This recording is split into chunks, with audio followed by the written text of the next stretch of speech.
For nearly 8 years, Emeka worked as an accountant for one of Lagos's largest food distribution companies. He earned a decent salary. His future seemed secure. Everyone believed he was on his way to becoming a senior executive. But deep inside, Emeka carried a different dream. Every evening after work, he experimented with fresh fruit recipes in the tiny kitchen of the one-bedroom apartment he shared with his wife, Ada. He believed Nigeria deserved healthy drinks made from real fruit instead of sugary artificial beverages. Most people laughed whenever he shared his idea. You want to compete with multinational companies. You'll be bankrupt before the year ends. Even his closest friends, Frederick, Maurice, and Desmond, thought he was embarrassing himself. When Emeka resigned from his office job, they were convinced he had lost his mind. Chief Okoro, one of Lagos's most respected businessmen, happened to hear about Emeka's decision during a business luncheon. He laughed loudly. So after university, the young man wants to become a roadside juice seller. The room erupted with laughter. Word spread quickly. Neighbors whispered. Relatives called Ada privately. Some even advised her to leave before Emeka ruined both of their lives. But Ada refused. If everyone waits until a dream looks successful before believing in it, she said, then faith has no meaning. Together they emptied their savings. Ada even sold the gold necklace her late mother had given her on their wedding day so they could buy their first commercial juicer. The sacrifice broke Emeka's heart. He held her hands tightly and promised, I will buy it back one day. Just when they believed they had overcome the biggest obstacle, life surprised them again. A few weeks after Emeka resigned, Ada began feeling unusually tired. She dismissed it as stress. When the symptoms continued, Emeka insisted they visit the hospital. The doctor smiled as she looked at the ultrasound. Congratulations, she said. You are going to be parents. The couple looked at each other with tears of joy. Their prayers had finally been answered. Then the doctor smiled even wider. I have one more surprise. There are 2 heartbeats. You are having twins. The room fell silent. Emeka's smile slowly faded into disbelief. Twins. They had just invested every naira they owned into a business that had not earned a single customer. Now they had to prepare for 2 babies instead of 1. On the drive home, neither of them spoke for several minutes. Finally, Ada reached for Emeka's hand. We didn't expect this. But if God trusted us with 2 babies, he must also know he can provide for them. Emeka squeezed her hand and nodded, though fear still filled his heart.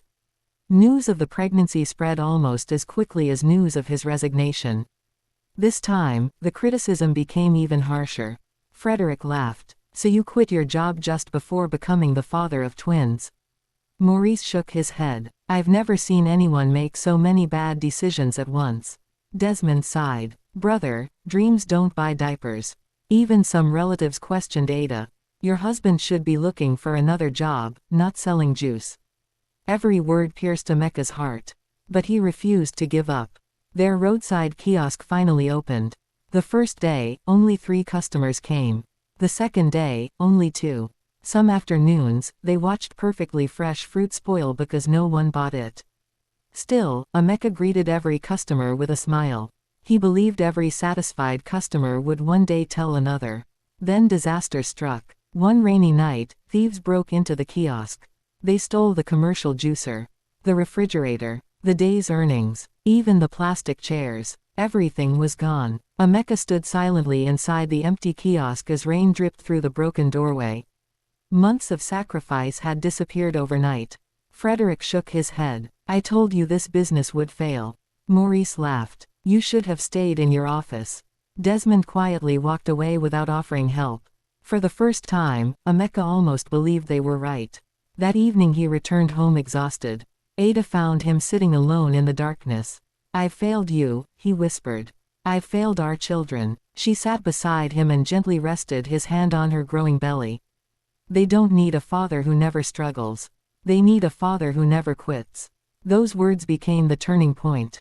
The next morning, one of Emeka's loyal customers, an elderly retired teacher named Mama Bissy, arrived with members of her church. Without asking for recognition, they pooled their savings and bought him another commercial juicer. Some donated fresh fruit. Others rebuilt the wooden counter. A local carpenter repaired the damaged kiosk for free. Within days, the business reopened. Slowly, customers returned. Then another challenge appeared. A flashy new juice company opened directly across the street. Their prices were lower. Their signs were brighter. They hired musicians to attract crowds. Sales at Emeka's kiosk dropped almost overnight. Unknown to Emeka, the new business had been secretly financed by Chief Okoro. He wanted to prove that a roadside vendor could never survive real competition. As if that were not enough, Ada's pregnancy became more difficult. The stress began affecting her health. The doctor ordered complete bed rest. Medical bills continued to grow. Emeka now had to run the business alone while caring for his pregnant wife and preparing for 2 babies. Some nights he slept only 3 hours. Yet every morning before sunrise, he reopened the kiosk with the same smile. Weeks later, government inspectors suddenly arrived. They accused Emeka of operating without proper permits. His kiosk was sealed. Everything stopped. He later discovered someone had anonymously filed false complaints against him. An honest inspector refused to ignore the inconsistencies. He quietly investigated and uncovered evidence that the accusations had been fabricated. Chief Okoro's involvement was exposed. The case was dismissed. News of the injustice spread across Lagos. People admired Emeka's honesty and resilience. Customers returned in greater numbers than ever before. A popular food blogger visited the kiosk and posted a glowing review online. The video went viral. Supermarkets began placing large orders. Hotels requested supply contracts. Restaurants lined up to serve his fresh juices. Not long afterward, Ada gave birth to 2 healthy baby boys. As Emeka held them for the first time, tears streamed down his face. He remembered every insult, every sleepless night, every sacrifice. Looking at his sons, he whispered, "You are not my burden. You are my greatest blessing." Years passed. The tiny roadside kiosk grew into one of Nigeria's fastest-growing natural beverage companies. Factories replaced the wooden stall. Hundreds of employees worked for Emeka. His juices were sold in supermarkets across the country. Then life came full circle. Chief Okoro lost millions after a series of failed investments. Frederick lost his executive job. Maurice's business collapsed under heavy debt. Desmond's construction company went bankrupt. One rainy morning, all 4 men walked nervously into the reception area of Emeka Foods International. His secretary quietly entered his office. "Sir," she said, "the men who once laughed at your dream are here." She expected him to refuse.